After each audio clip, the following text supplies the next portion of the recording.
बुद्धि से भरा घड़ा। एक किसी बात पर अकबर बीरबल से नाराज हो गए और उन्होंने बीरबल को राज्य छोड़ कहीं दूर चले जाने का आदेश दिया। बीरबल ने अकबर के आदेश का पालन किया और राज्य छोड़कर चले गए। कुछ समय बीतने के बाद अकबर को बीरबल की याद आने लगी। कई महत्वपूर्ण मुद्दों पर बीरबल का मशवरा अकबर को निर्णय लेने में मदद करता था। इसलिए बीरबल के बिना निर्णय लेने में अकबर को असुविधा होने लगी। आखिरकार उन्होंने अपने सैनिक को बीरबल को ढूंढने के लिए भेजा। सैनिकों के गांव में बीरबल को ढूंढने का प्रयास किया, लेकिन बीरबल नहीं मिले। कई जगहों पर पूछताछ करने के बाद भी बीरबल का पता ठिकाना नहीं मिल सका और अकबर के पास सैनिक बैरिक लौट आए। अकबर किसी भी सूरत में बीरबल को वापस लाना चाहते थे। इसके लिए उन्होंने एक युक्ति सोची। सैनिकों के माध्यम से उन्होंने अपने राज्य के सभी गांवों के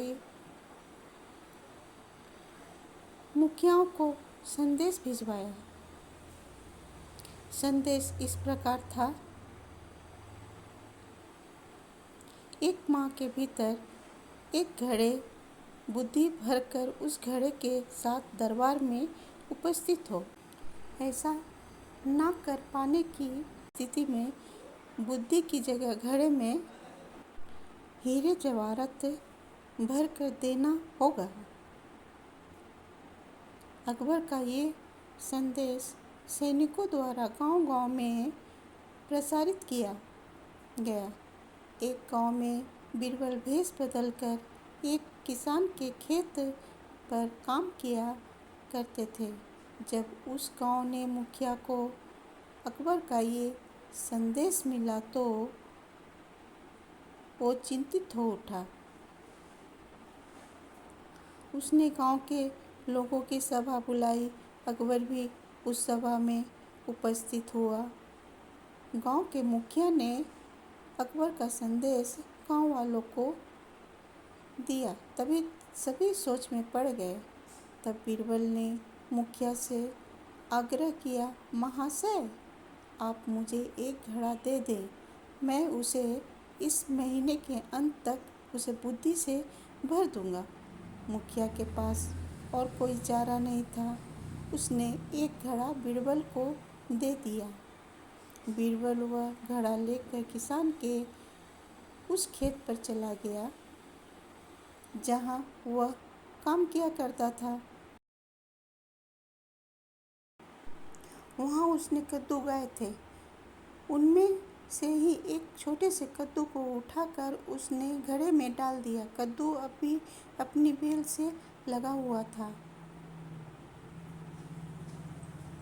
बीरबल उस कद्दू को नियमित रूप से खाद पानी देने लगा और उसकी अच्छी तरह से देखभाल करने लगा, जिससे धीरे धीरे कद्दू बढ़ने लगा। कुछ दिनों बाद कद्दू का आकार इतना बड़ा हो गया कि उसे घड़े से बाहर निकाल पाना असंभव था। कुछ और दिन बीतने के बाद जब कद्दू का आकार घड़े से आकार जितना बड़ा हो गया, तब बीरबल ने उसे उसकी बेल से काटकर अलग किया।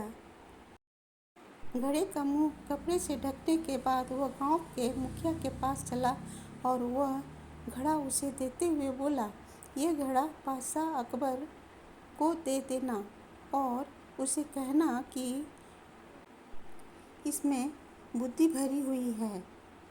उसे बिना काटे और इसे घड़े को बिना फोड़े उसे निकाल लीजिए। मुखिया बादशाह अकबर के दरबार पहुंचा और उसने अकबर को घड़ा सौंपते हुए वैसा ही कहा जैसा बीरबल ने उसे कहने के लिए बोला था। अकबर ने जब घड़े के ऊपर से कपड़ा हटाया और उसमें झांक कर देखा तो उसमें उन्होंने कद्दू दिखाई दिया। वे समझ गए कि इतनी दूर की सोच सिर्फ बीरबल की ही हो सकती है। पूछने पर मुखिया ने बताया कि यह उसके गांव के एक किसान के खेत में काम करने वाला व्यक्ति ने किया है।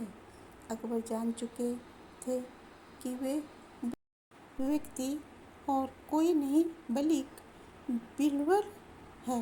वे तुरंत मुखिया के गांव गए। वहां किसान के घर जाकर बीरबल से मिलने और उससे माफ़ी मांगकर वापस दरबार में ले आए।